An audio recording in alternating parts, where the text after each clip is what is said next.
1부터 아이슈타인, 에드워드 험프리 요컴, 홍선영 옮김. 1부터 아이슈타인, 생애. 1부터 아이슈타인 1878년에서 1955년은 이론 물리학자로서 20세기의 가장 위대한 과학자로 추앙되고 있다. 독일 울름에서 태어났지만 이후 병력 의무를 피하기 위해 독일 시민권을 포기하였다. 아인슈타인은 스위스 취리히의 스위스 연방공과대학에서 물리학 전공으로 1900년에 졸업하였다. 자신의 전공 분야에서 일자리를 구할 수 없게 되자 수년 동안 베른에 있는 연방특허국 사무소에서 재직하였다. 그곳에서 근무하던 중 아인슈타인은 자신만의 기적의 해를 경험하게 된다. 그 해에 아인슈타인은 현대 물리학의 중요한 발견에 대해 연이어 4개의 보고서를 발표하게 되었다. 이후 그는 여러 연구기관의 자리를 수락하게 된다. 1921년에 노벨 물리학상을 받았으며 상대성 이론으로 널리 알려졌다. 연설의 배경 및 어휘. 당대 가장 위대한 물리학자였던 엘버트 아인슈타인은 핵이 불러일으킬 수 있는 끔찍하고 파격적인 힘을 잘 알고 있었다. 1945년 8월 미국이 히로시마와 나카시키에 원자폭탄을 투하한 이후로 아인슈타인은 세계 정부 혹은 그의 말을 빌려 국가안보와 관련된 당면 과제를 해결할 수 있는 단체를 지지했다. 연설에서 아인슈타인은 원자폭탄을 처음 개발한 것이 미국이라는 사실을 언급하면서 무기를 통한 안보라는 개념에 반대했다. 사실 아인슈타인은 1939년에 플랭클린 델러노 루스벨트 대통령에게 서신을 보내 원자폭탄의 가능성을 설명한 장본인으로서 원자폭탄 개발에 한 몫을 한 바 있다. 이 짤막한 연설은 엘리노어 루스벨트가 사회를 맡은 1월 오후 생방송 텔레비전 쇼 루스벨트 여사가 만난 사람의 특별 방송에서 펼쳐졌다. 연설의 특징. TV 연설에 출연한 아인슈타인은 가공할 수준으로 치닫는 미소 양국의 군사력 경쟁을 우려하면서 상호 불신을 없애고 협력에 나아가자고 호소한다. 원자탄 시대의 평화. 루스벨트 여사가 만난 사람. 방송 1950년 2월 12일. 이렇게 중차대한 정치적 문제에 대해 제 소신을 말씀드릴 수 있게 해주신 루스벨트 여사께 감사드립니다. 국가의 군사력을 통해 안보를 달성하겠다는 생각은 현재 군사기술 측면에서 볼 때 파격적인 환상입니다. 특히 미국에서는 이 나라가 원자폭탄 생산에 처음으로 성공하였다는 사실에 고무되면서 이러한 환상이 퍼지기 시작하였습니다. 마침내 결정적인 군사적 우위를 점유할 수 있게 된다는 믿음이 퍼진 것입니다. 이렇게 되면 어떤 잠재적 적대 세력도 위협을 받게 될 것이고 온 인류가 그토록 열망하던 안전이 보장될 것이라고 합니다. 지난 5년간 우리가 따라온 객언은 한마디로 어떤 대가를 치르더라도 군사력 우위를 통한 안보 확보였습니다.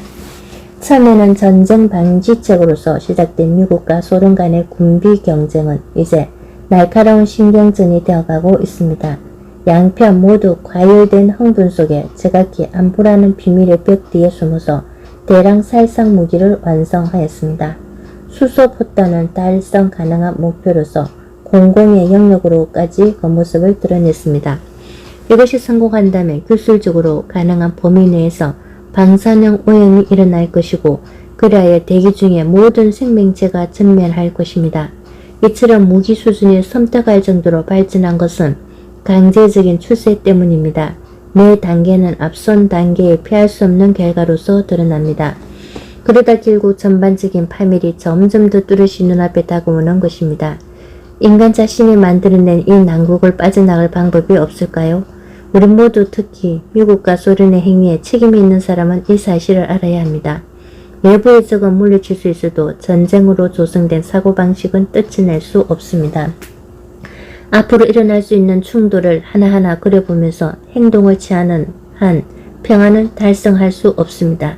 따라서 모든 정치 행위에서는 평화로운 공존과 국가 간 성실한 협력을 불러일으키기 위해 우리는 무엇을 할 수 있는가가 주안점이 되어야 합니다. 무엇보다 중요한 문제는 상호 간의 공포와 불신을 없애는 것입니다.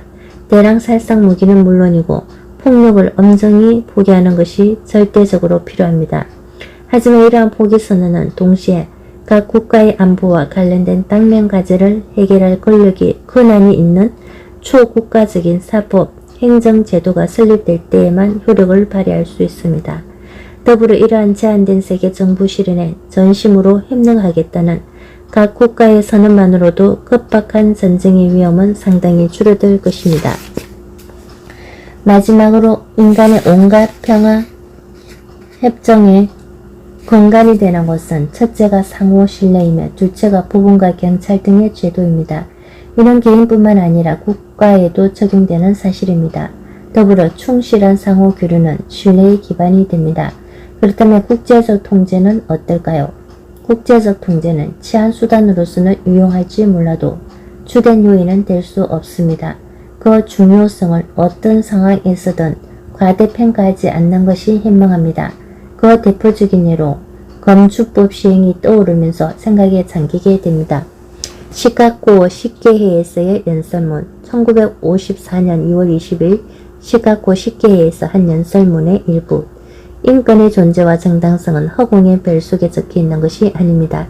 인간이 상호간에 하는 행동과 바람직한 사회구조에 관한 이념은 역사의 과정에 있어서 계몽된 개인에 의해서 구성되었으며 가르쳐진 것입니다.